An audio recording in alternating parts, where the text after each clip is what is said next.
สบายดีที่ประตูใส่เวียงจันทน์นะพี่น้องพบกับซ่องเบาคำพาเที่ยวชาโน่เซนเก่าเซนเคยมื้อนี้แมนวันเสาร์เนาะจะพาพ่อพี่น้องไปเลาะเบิงว่าวันเสาร์เดือนมีนาปี2025นี่บรรยากาศอยู่ที่หักสั้นนะหรือว่าเวียงจันทน์เซ็นเตอร์จะเป็นจังได ขออนุญาตเปิดคลิปอยู่ที่ประตูไซส์เส้นเก่าเส้นเคยบางคนก็น่าจะสงสัยว่าเป็นอย่างคือว่าเปิดคลิปอยู่ประตูไซส์ตลอดแถวบ่าวคำนี่สินะบ้านบ่าวคำอยู่แถวนี้พี่น้องเนาะห่างจากประตูไซส์ประมาณ1 กิโลเมตรเนี่ยแหละก็เลยเลือกที่จะเฮ็ดเป็นบอลเปิดคลิปเนาะของทุกคลิปพอเวียงจันทน์เขาก็มีจุดใจกลางก็อยู่แถวนี้เลยเนาะเป็นจุดเปิดคลิปหนึ่งที่โอเคเลยว่าสั้นๆเนาะก็เลยเลือกที่จะถ่ายอยู่นี่เอากล้องสั่นในจักหน่อยพี่น้องเลยประตูไซในวันเสาร์เนาะ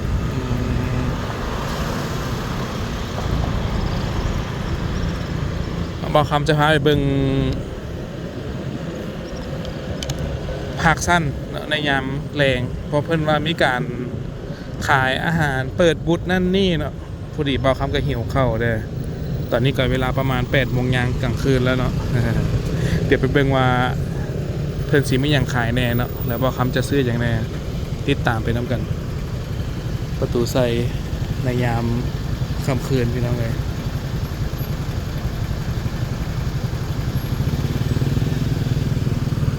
ท้องฟ้ามื้อนี้ปลอดโปร่งที่สุดเลยเนาะอากาศก็ร้อนที่สุดตอนเช้าแม่น39 องศาพี่น้องเกือบบ่รอดบ่คำก็ได้เนาะเกือบกลายเป็นหมูกรอบ ไปตัดภาพไปที่พักสั้นน้ำกันเลยเนาะเดี๋ยวมันสิเบาความยาวสาวความยืดพี่น้องเลย มี FC หลายคนว่าโอ้ก่อนสิไปฮอดอันบ่ไหนบ่หนึ่งบ่แม่นง่ายเนาะต้องนั่นก่อนต้องอารามพบทก่อนสินะถ้าอยากเบิ่งต้นคลิปต่อคลิปเลยหันให้เลื่อนไปนาทีที่10เลยพี่น้องเนี่ยประมาณนาทีที่10เนาะพอคำจะถ่ายเข้าเรื่องช่วงประมาณหันหรือบางคลิปบอกคำกระถ่ายเข้าเรื่องเลยก็มีเนาะแล้วแต่บางโอกาสสินะคันมีเวลากระถ่ายเปิดหัวเรื่องก้อนเนาะถ่ายรถถ่ายรางถ่ายสถานที่ต่างๆให้เบิ่งก่อนสิฮอดจุดหมายปลายทางกันนะเนาะเป็นประมาณนี้แหละเดี๋ยวบอกคำตัดคลิปไปให้เบิ่งกันเรื่อยๆเนาะนี่แหละยามค่ำคืนที่ไฟแดงศูนย์ไอโมบายเก่าเนาะปัจจุบันนี้พี่น้องไฟแดงอย่างพวกนี้ว่าทัดฝุ่นเนาะทางสายลมเลี้ยวขวาไปสายลมเลี้ยวซ้ายก็ไปทางหลวงปลานไปซื้อกับหอคำคือสีแมนหู้บทุกคนแล้วนะพี่น้องมาลอยเถื่อถ่ายลอยเถื่อบอกคำกันเลยไปน้ำกันตอนนี้บอกคำก็อยู่ที่หน้ากระทรวงป้องกันความสงบนะพี่น้องแล้วกระทรวงภายในอยู่ใกล้ๆกันเลยเนาะกำไส้ก็เป็นธนาคารห้างค้าห้างขายหรือห้องว่าตลาดหนองจันนะพี่น้องตลาดหนองจันตลาดขัวดินสินะเนาะเนี่ยเพื่อขายเครื่องซ่อง6 โมงเช้าเนาะหา11 โมงตอนสวยนะพี่น้องขายประมาณ5 ชั่วโมงส่วนกำขวานี่มันขายปิ้งหมูปิ้งซีนเนาะอันนี้ขาย24 ชั่วโมงอยากกินปิ้งซีนปิ้งปิ้งข้าวปิ้งนั่นเนี่ยมันอยู่นี่เนาะครบบอกคำกับพามารีวิวแล้วรอบหนึ่งละในสถานีตลาดเช้าเนาะ BRT Bus Rapid Transit เวียงจันทน์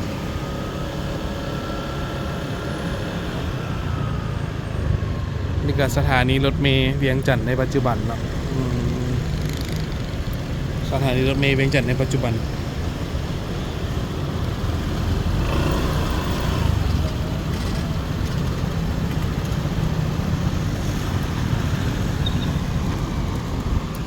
ไปซื้อก็เป็นห้องหมอมโหสถนะพี่น้อง สถานทูตฝรั่งเลี้ยวซ้ายก็ไปทางคูเวียงวิจัดเซ็นเตอร์เลี้ยวขวาก็ไปทางสายลมถ่ายไปถ่ายมาเลาะเลยแหละพี่น้องเลยให้ได้เบิ่งน้ำกัน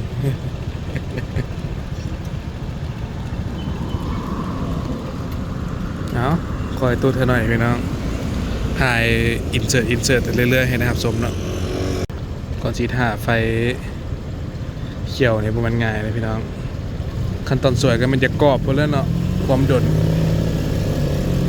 ตอนแรงนี่ก็ประมาณกำละ30 วินาทีเนาะกำละ30 วินาทีตึกอาคาร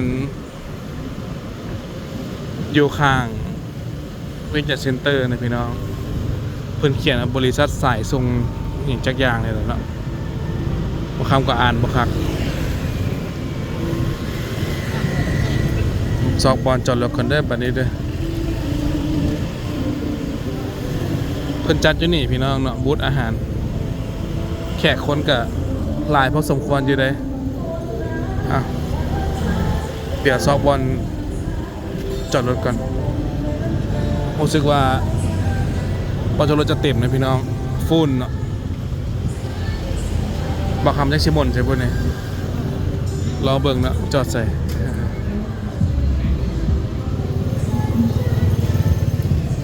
ก็ใช่แมนจอดเลยพี่น้องอ้าวจอดรถแล้วนะพี่น้องฝากเนาะบอกาจอดสะคือเพื่อนยานสิมีคนยืม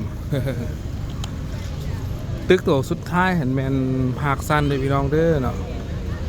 ส่วนตึกตัวนี้แมนเวียงจันทร์เซ็นเตอร์เนาะตัวนี้มันตึกเวียนเทียนไรเซ็นเตอร์อีกเอาถือว่าเป็น3 จุดใหญ่ๆเนาะ3 บิลดิ้งใหญ่ๆอยู่เวียงจันทร์นี่เนาะเป็นสแควร์เป็นจุดเที่ยวเนาะจุดนี้นี่จะมีงานอีเวนต์ประจำพี่น้องเนาะมีงานอีเวนต์ประจำเพราะว่าบางเทื่อนี่เดือนหนึ่งเขาจะจัดอยู่ประมาณ3 เทื่อเนาะ3 อาทิตย์จะมีการหมุนเวียนของงานเนาะบางเทื่อก็จัดอยู่หน้าภาคสั้นเนาะบางเทื่อก็จัดอยู่หน้าเซ็นเตอร์เนาะบางเทื่อก็จัดอยู่นี่แหละตามที่พี่น้องเห็นนี่แหละไปยางไปซองเบิ่งหน่อยนึงก็เพิ่นขายอย่างแน่ตอนนี้ติดตามไปน้ำกันมีขายหมูกรอบเลยพี่น้องฟันปอกๆอย่างนี้นะ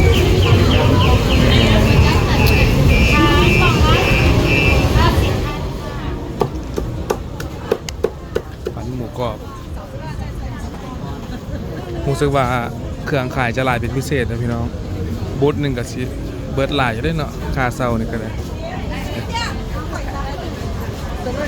โอ้มาแต่หนองคายพี่น้องมาขายเครื่องมาแต่หนองคายเดี๋ยวบอกคำคืดก็น่าสิซื้ออย่างตอนนี้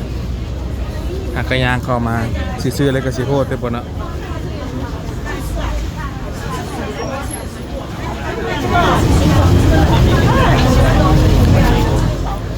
ตู้จีนนี่บสนเนาะยางตำซะตู้นี้กระโนเปรมไม่อย่างเพื่อนขายขนมนะพี่น้องขายขนมขายย่อเนาะขายขนมขายย่อ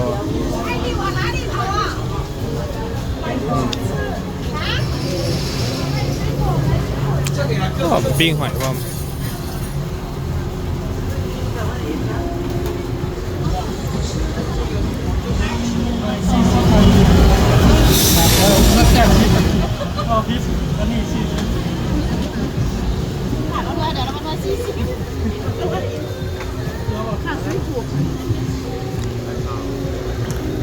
มะเขือหำมาหน่วย80,000นะพี่น้อง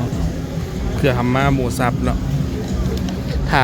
เป็นหอยนางรมมาโตหนึ่ง40,000นี่มะพร้าวเนาะมะพร้าวหน่วย50,000ประมาณ$2ไปได้หนึ่งข้าวเหนียวมะม่วง35,000$1ไปเกือบ$2ปุ้นมะพร้าวก็45,000นะพี่น้องประมาณ$2เนาะ เลียให้ฟังราคาเลยนี่เนาะเฉลี่ยให้ฟังเลยว่าประมาณเท่าไหร่เครื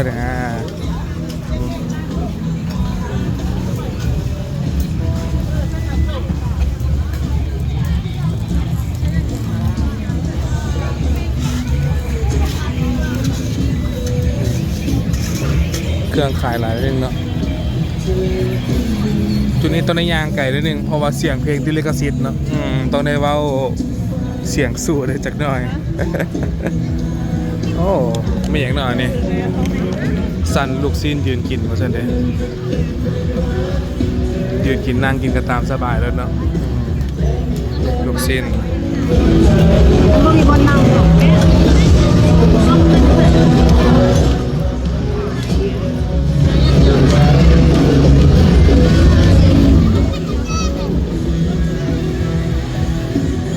ขายลูกซีนขายมึกไข่นะพี่น้องนะไข่ลูกนะ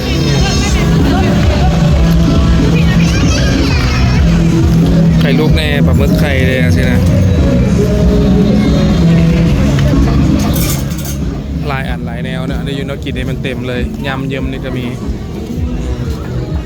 ถือว่าห้างค้าห้างขายนี่ฟู่นแหงนะพี่น้องนี่ขนมบ้าบินเนาะขนมบ้าบินกองแจ้งโบแจ้งกระทายออกก่อนเลยพี่น้อง แจ้งโบแจ้งกระทายออกก่อนพยายามถ่ายมันได้ลายที่สุดเลยเนาะ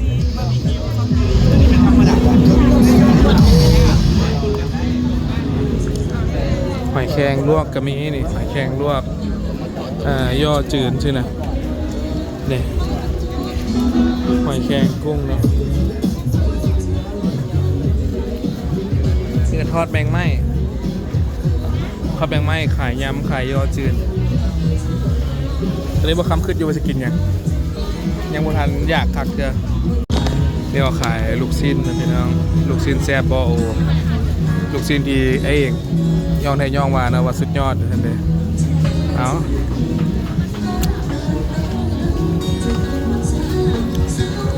เพิ่นขายอยู่เทศกาลอาหารลาวนะพี่น้องเนาะขายเทศกาลอาหารลาว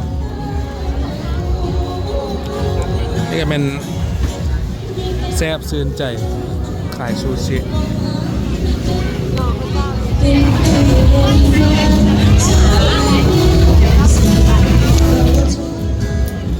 โอซุซูชิวาซันเด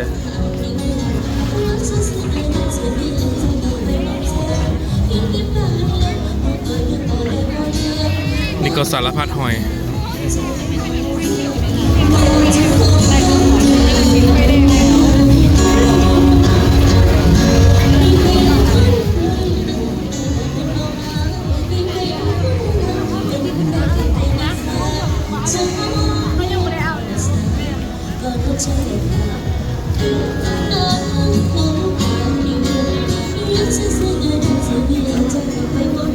นี่มันขายเครื่องดื่มเลยพี่น้องขายเครื่องดื่มขายน้ำเบิกยาเบิกจากหอบหนึ่งก่อนเนาะเพราะว่าเพิ่นจัดท่านแบบว่าจังใด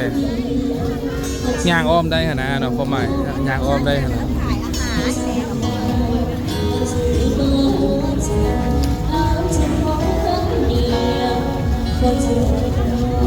บริซอกขาคู่มานะพี่น้องเดี๋ยวเพื่อนหน้าสวนขาคู่มากันซอกโคบาผู้แพรวมากันเนาะเพราะว่าทายผู้เดียวกับชิงเงาๆจักหน่อยนึงอ่ะนะเนาะคันมานำขาคู่กันยังพอได้ถ่ายไปถ่ายมานำกันแล้วมันเต้นทางประกอบนะเข้าใจนะวงเขาจะเป็นซุปซื้อวงเป็นลุยเบนเนาะสังเกตวงหุ่นกันได้แต่ละคนเป็นจังไงเนาะอุดมสมบูรณ์บ้างคนถ้ากันคิดคนเอาซื้ออย่างนี้ว่าวงโฟกเขาเลยเนาะเอาเบิ่งภาพประกอบซะนะอุลุเบนนะเบิ่งอุลุเบนนะเราใจเย็นเนาะเราจะการนะเปลี่ยนฟังนักห้องสายเลยเนาะขายยำนะพี่น้องขายยำขายส้มขายซูชิอย่าลืมเด้อซูชิคำหนึ่ง5,000 กีบฟังเพลงยังไงเด้อหรือว่า10 คำแถมคำประกอบส่วนจะได้นะเดี๋ยวจะนายเพลงไข่ไอ้ห้องก่อนเนาะจะได้น้องสายเตรียมไว้เด้อไข่สีห้องน้ำกินอาหารต่ำไข่เตรียมไว้เดี๋ยวไอ้ห้อง2 เพลงนะน้องขึ้นมาเด้อมาแจกน้ำเฮาน่าจะจาก50 เพลงเนาะ ไปกับนั้นพี่น้องประเดี๋ยว นะเอา นี่เป็นเวทีเนาะเพิ่นเขียนว่าเสน่ห์ลายมือแม่เนาะร่วมกับจะเข้าไปหากินนะเพื่อคนอื่นที่เคย เพจลาวไทยทูเกเตอร์ใช่ไหม ได้ฟังเองเพราะว่าเราหัวข้าในข้าอยู่ฟังจนเบื่อเขาแล้วเราเลยโดยวันนี้มันลึกแล้วเนาะแต่ว่าครูคนยังไม่เคยฟังเลยเป็นหักกันมาเนี่ยเอามาถึงนี้เนาะ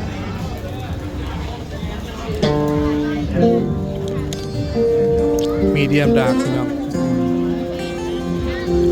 ขายกาแฟเนาะขายกาแฟตอนค่ำก็สิอืดๆเล็กน้อยนึงแน่เนาะเพราะว่าเขาไม่ค่อยกินนะพี่น้องตอนค่ำนะ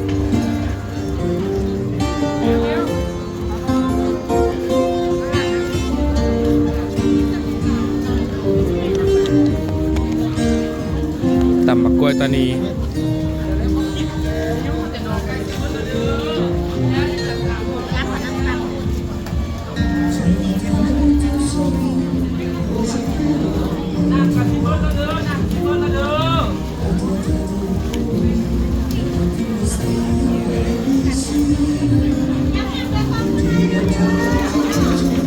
นี่เป็นร้านอเนกประสงค์นะพี่น้องเนาะทางกลางเพื่อนก็ให้ลูกค้านางเนาะพร้อมข้างก็เป็นขายเครื่องดื่มเนาะขายอาหารสินะ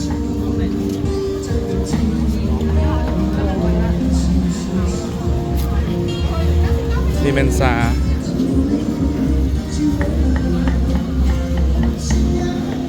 ข้อเสียคือบางห้านบ่มีราคาติดนะพี่น้องก็ต้องยอมรับสภาพนะว่าลูกค้าสิหลายบ่คันบ่มีราคาติดเพราะบางคนก็ขี้ค้านถามมันนะเนาะบางคนมันก็ค้านถามเขียนราคาใช่แล้วก็แล้วสิเนาะพอใจซื้อก็ซื้อสินะแล้วก็แล้ว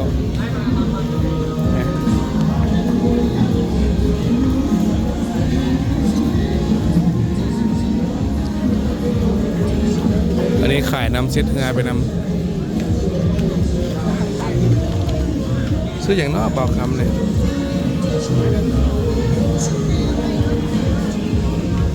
สลิปเปอร์ซาไทยครีมซีด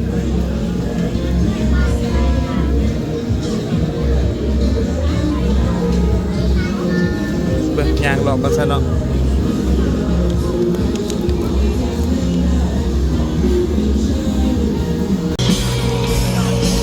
นี่มันขายเสื้อผ้าเลยพี่น้องอาหารกับกำหนึ่งเสื้อผ้ากับกำหนึ่งสินะเนาะเอาแต่สะดวกเป็นหูเป็นตาเนี่ยก็มีเนาะ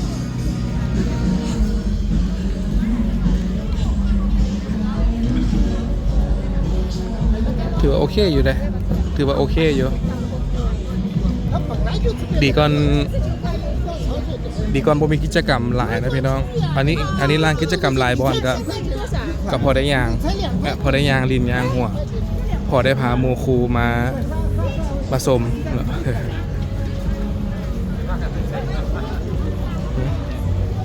แขกคนต้องชิลายอะไรจักหน่อยหนึ่งแต่ว่าจะตามพี่ได้จ่ายเด้อมันจะขาดขยะสายสารแต่ว่าจ่ายพี่เด้อ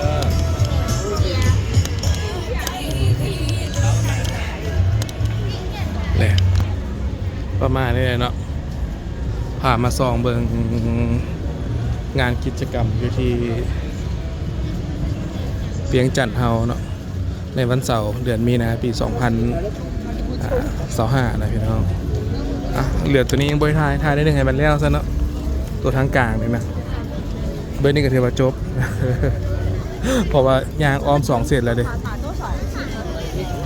นี่มาเก่ารัดเนาะ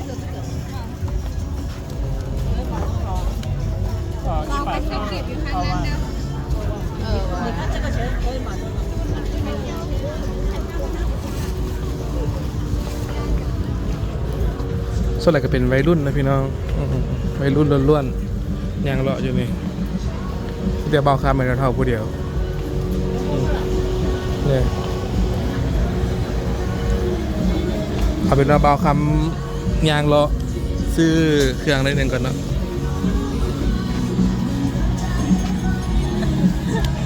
คนนะจี้มาได้เลยบอก เห็นขึ้นคุมคนนั่นแหละนะไปตามอีเวนต์ตลอดเนาะว่าเดี๋ยว ฮะบอกเมื่อละบอกเมื่อละ ที่ภาคเลยมางานพบ เออเอาไม่เห็นตัวนั่นนะ งานอยู่ไหน เออเมาที่บอกกูหน้าห้องเลยบักน้อยใช่อย่างเดียวสินะนั่งรอกันหมูนะพี่นะหมูเย็นน้ำกันประมาณนี้เลยเนาะเดี๋ยวเขาไปซอกกินทางนอกก่อนซะรู้สึกว่าซอกบอลนางยากเด้จุดนี้ซอกบอลนางยากเด้จักหน่อยซอกกินข้าวเปียกกินเฝอเนาะนั่งกินผู้เดียวเดี๋ยวเขาจะว่าอ้าวคือว่าปิดตาเหงาพี่เล็กแท้เบาคำสินะ มาถ่ายคลิปผู้เดียวกับพ่อแห้งเลยเนาะมาถ่ายผู้เดียวกันยังเหงาพ่อแห้งแล้วเนี่ยคันมากินผู้เดียวเขาจะว่าเหงาโพดอีกสินะเนาะไปเดินทางต่อเขานะถ่ายมา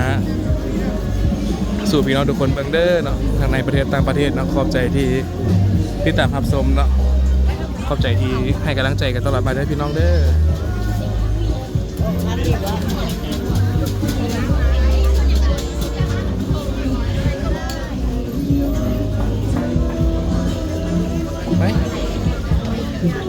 ไปแท้ได้ปะเนี่ย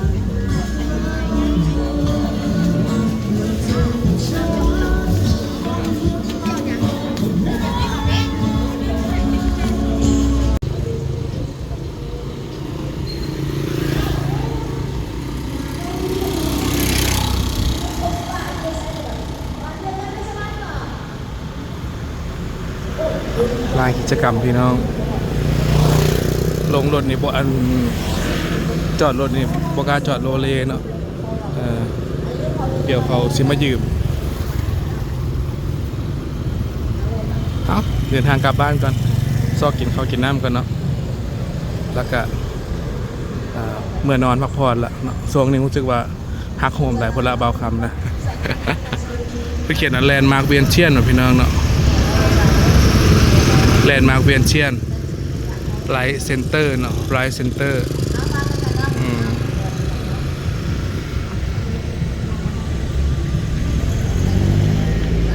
บ๊ายบาย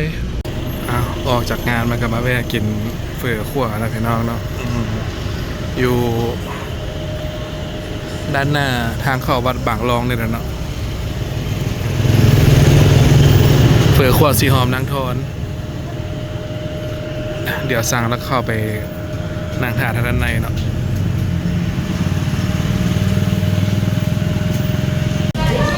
อะไรพี่น้องน้ำซากับผัดไทยเนาะมากินผัดไทยเมื่อนี้นะราคาอาหารประมาณนี้เลยพี่น้องเด้อเนาะราคาอาหารเนาะข้าวผัดข้าวคั่วประมาณ45ฮอด55แล้วราคาประมาณนี้